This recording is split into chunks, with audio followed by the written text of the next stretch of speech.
Hi, and thank you for joining me for this video. What I'm doing on this page is applying gesso to areas of the image. I originally created the image with oil pastels, and so you have to add gesso over the top if you want to get a tooth going for other paints.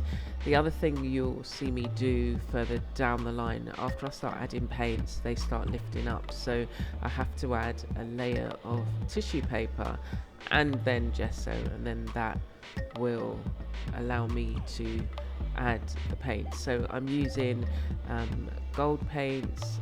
There's going to be some neo colors as well, and the painting is going to go through some transformation. Don't be afraid to change your mind and do something different if the mood takes you.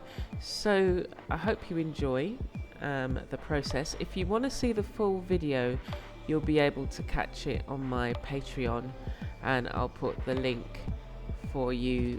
You can also join me on Patreon for as little as $3 a month. So take care and let me know what you think.